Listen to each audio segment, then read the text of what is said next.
પાઠવીને આગામી સમયમાં ઓટીટી પ્લેટફોર્મ ઉપર જે મહારાજા મૂવી રિલીઝ થવાનું છે અને તેમાં આપણા વૈદિક સનાતન ધર્મને ભાવનાને ઠેસ પહોંચાડવાના અને યુવા વર્ગને આપણી ધર્મ સંસ્કૃતિથી ગેરમાર્ગે દોરવાના પ્રયત્ન સમમ આ ફિલ્મ છે.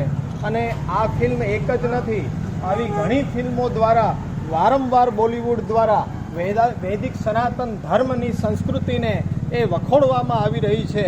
ત્યારે આજે જ્યારે મર્યાદાનું ઉલ્લંઘન થયું હોય એવા સમયમાં કે એમણે હદ વટાવી આપણા આરાધ્ય ભગવાન શ્રી કૃષ્ણ અને તમામ વૈદિક સનાતન હિન્દુ દેવી દેવતાઓની જ્યારે એ અભદ્ર ટિપ્પણીઓ દ્વારા મજાક મસ્કરી બનાવીને એ આપણને એન્ટરટેનમેન્ટ પરોસતા હોય ત્યારે આપણે એનો બહિષ્કાર કરવો જોઈએ. એટલે કલેક્ટરશ્રીને આવેદન પાઠવીને અમે નમ્ર અપીલ કરી છે કે આ ફિલ્મ ઉપર, મહારાજા ફિલ્મ ઉપર કાયમી પ્રતિબંધ લાવવામાં આવે. આજે એનો સ્ટે પૂરો થઈ રહ્યો છે અને એની સુનાવણી સાંજના 5 વાગ્યા સુધીમાં આપણને ખ્યાલ આવશે.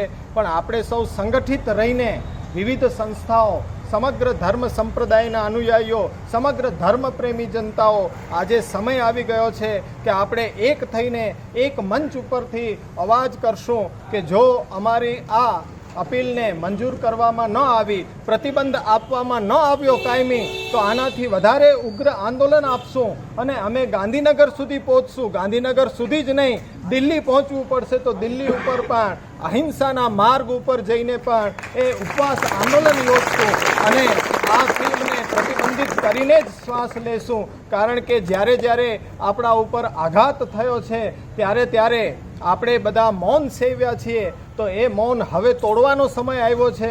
આજે જે આપ સૌએ સહકાર આપ્યો એ બદલ ખૂબ ખૂબ ઉત્સાહ અને આનંદની લાગણી અનુભવું છું. વિવિધ ધર્મ સંપ્રદાયોના અનુયાયીઓ, ખાસ કરીને વૈષ્ણવ સૃષ્ટિના લાખો સંખ્યામાં અનુયાયીઓ જ્યારે એકત્રિત છે ત્યારે હવે એ ઉત્સાહ થઈ રહ્યો છે કે નહીં, આપણી વૈદિક સનાતન પરંપરા એ સુસુપ્ત નથી, હવે જાગૃત થઈ ચૂકી છે. તો આ અવાજને ઉપર સુધી પહોંચાડવા માટે આ જ રીતના આપ સૌનો સાથ સહકાર અને એ આપ વિવિધ ક્ષેત્રે જ્યારે મલ્ટીમીડિયાના ક્ષેત્ર ઉપર ફેસબુક, વોટ્સએપ બધા ઉપયોગ કરતા હોય ત્યારે આ ફિલ્મનો નિર્ણય ન આવી જાય ત્યાં સુધી રોજ એક મેસેજ એ આપણે મૂકવાનો રહેશે કે આ ફિલ્મને પ્રતિબંધિત કરો, અન્યથા આંદોલન વધારે ઉગ્ર બનાવવામાં આવશે. તો આ રીતના સંગઠિત થઈને આપણે એ સૌ અવાજ ઉપાડીએ. જ્યારે જ્યારે આપણી સંસ્કૃતિ, આપણા ધર્મ ઉપર આવા પ્રત્યાઘાતો થતા હોય ત્યારે આપણે મૌન ન સેવવું જોઈએ. અને આજે જો ઘરની બહાર નહીં નીકળીએ તો આવનારો સમય એવો કઠિન આવશે કે ઘરની અંદર પણ ધર્મને પાલન કરવું બહુ મુશ્કેલ, કઠિન બની જશે. એટલે હું એક જ સંદેશ આપવા માંગુ છું કે જાગો વૈદિક સનાતન હિન્દુઓ, હવે જાગો.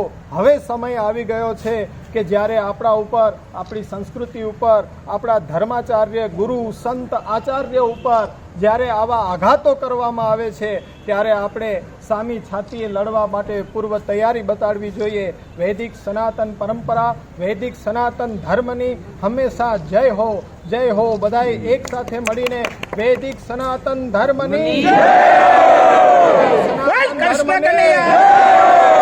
સનાતન ધર્મને રવિ બાબા ભાગે બડો, હમ સબ